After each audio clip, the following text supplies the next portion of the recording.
கட்டிட அனுமதியான அவ்வாறான அதிகாரங்களை பறிக்கின்ற ஒரு சட்டம் கொண்டு வருவதற்கான கலந்துரையாடல் நடந்து கொண்டு போகிறது. அதே போன்று ராஜ்ய என கிராம ராஜ்ய என்ற ஒரு முன்மொழிவு ஒரு ஏற்கனவே 6 மாதத்துக்கு முன்பு மொழியப்பட்டு அதை முதலாக எதிர்த்த முதலமைச்சர் நான் தான்.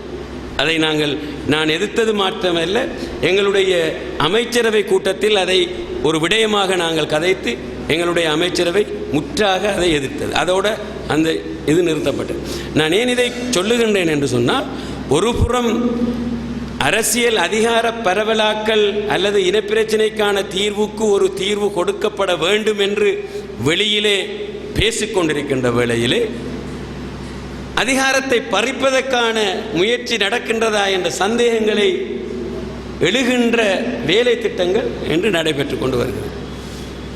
ஆகவே சிறுபான்மை சமூகம் மிகவும் அவதானமாக இருக்க வேண்டிய ஒரு காலகட்டம்.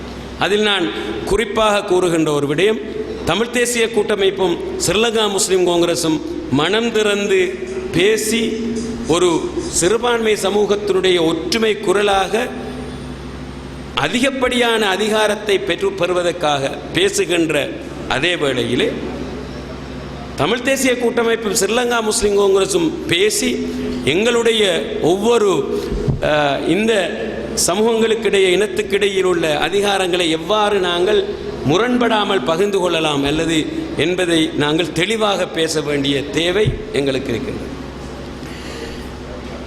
இன்று நீங்கள் பார்த்தால் இவ்வாறான ஒரு சூழலிலே ஒருபுறம் பேரினவாத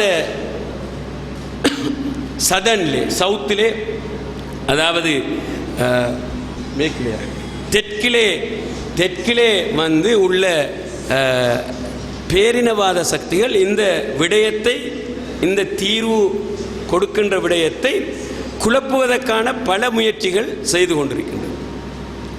அதன் மூலமாக எங்களுடைய அதிமேதக ஜனாதிபதி அவர்களுடைய கௌரவ பிரதம மந்திரி அவர்களுடைய உண்மையான அந்த அரசியல் தீர்வு கொடுக்கப்படும் வேண்டும் என்ற விடயத்தை குலைக்கின்ற சக்திகள் தெற்கிலே பாரிய அழுத்தங்களை கொடுத்து கொண்டிருக்கின்றன.